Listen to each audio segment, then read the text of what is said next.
સ્વાગત છે તમારું village life vlog Mahek and family. આજે આપણે વાર્તા કરીશું શ્રી કૃષ્ણ જન્માષ્ટમી અને પાવન વાર્તા। જય શ્રી કૃષ્ણ જન્માષ્ટમીની પાવન વાર્તા। જય શ્રી કૃષ્ણ। આજે આપણે સાંભળવા જઈ રહ્યા છીએ ભગવાન શ્રી કૃષ્ણના જન્મની પાવન અને રોમાંચક કથા। જ્યારે પૃથ્વી પર અધર્મ વધી ગયો હતો ત્યારે ભગવાન વિષ્ણુએ ધર્મની સ્થાપના કરવા માટે શ્રી કૃષ્ણના રૂપમાં પૃથ્વી પર અવતાર લીધો। તો આવા જાણીએ ભગવાન શ્રી કૃષ્ણના જન્મની સંપૂર્ણ કથા। કંસનો અત્યાચાર।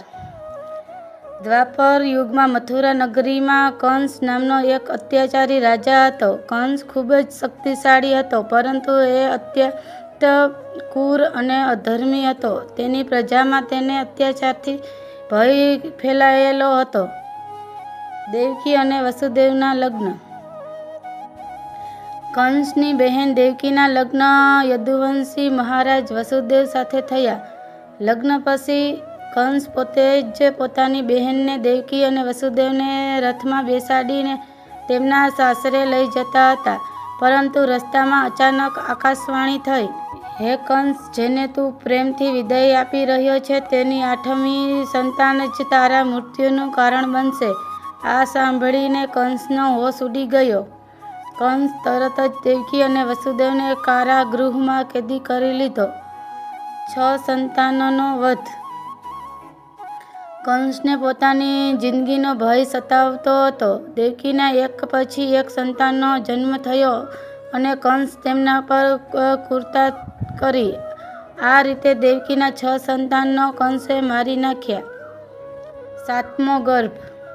દેવકીના 7મા ગર્ભને ભગવાનની યોગમાયાની શક્તિથી રોહિણીના ગર્ભમાં સંતાનતરિત કરવામાં આવ્યો। આ બાળક આગળ જઈ બલરામજી તરીકે પ્રસિદ્ધ થયો।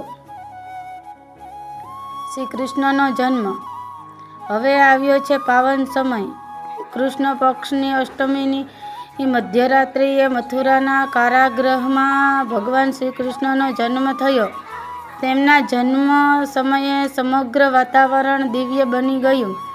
ભગવાન શ્રી કૃષ્ણએ ચતુર્ભુજ સ્વરૂપ ધારણ કરીને દેવકી અને વસુદેવને દર્શન આપ્યા।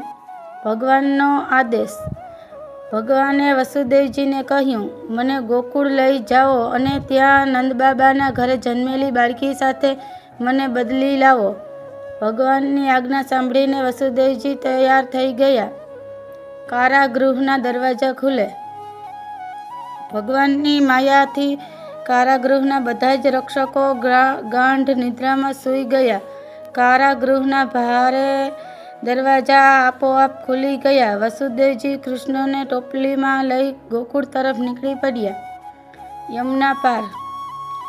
બહાર ભારે વરસાદ વરસી રહ્યો હતો અને યમુના નદી પૂર આવ્યું હતું। વસુદેવજી જ્યારે યમુના પાર કરવા લાગ્યા ત્યાં ભગવાન શ્રી કૃષ્ણએ રક્ષા કરવા માટે શેષનાગ પોતાના ફેણ ફેલાવી લીધા। વસુદેવજી યમુના પાર કરી ગોકુળ પહોંચ્યા। નંદ ભવન।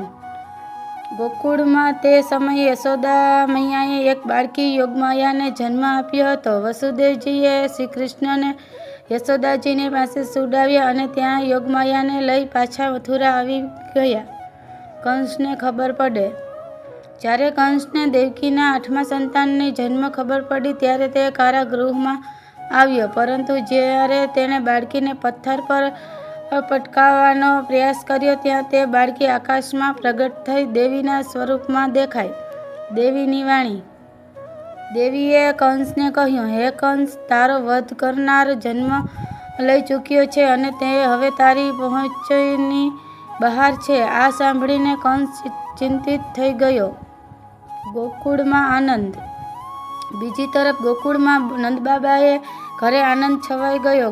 ગોપીઓ ખુશીથી નાચવા લાગ્યા। નંદબાબાના ઘરે લાલાનો જન્મ થયો હતો। દરેક તરફ નંદ ઘેરે આનંદ ભયો। જય કનૈયા લાલકીના જય ઘોષ ગુંજી ઉઠ્યા। જન્માષ્ટમીનું મહત્વ। ભગવાન શ્રી કૃષ્ણનો જન્મ અધર્મ અને ધર્મના વિજયનું પ્રતીક માનવામાં આવે છે. આ પવિત્ર દિવસને આપણે જન્માષ્ટમી તરીકે ઉજવીએ છીએ. ભક્તો ઉપવાસ કરે છે, ભગવાન શ્રી કૃષ્ણની પૂજા કરે છે અને મધ્યરાત્રિએ બાળગોપાલના જન્મની ઉજવણી કરીએ છીએ. અંતિમ સંદેશ.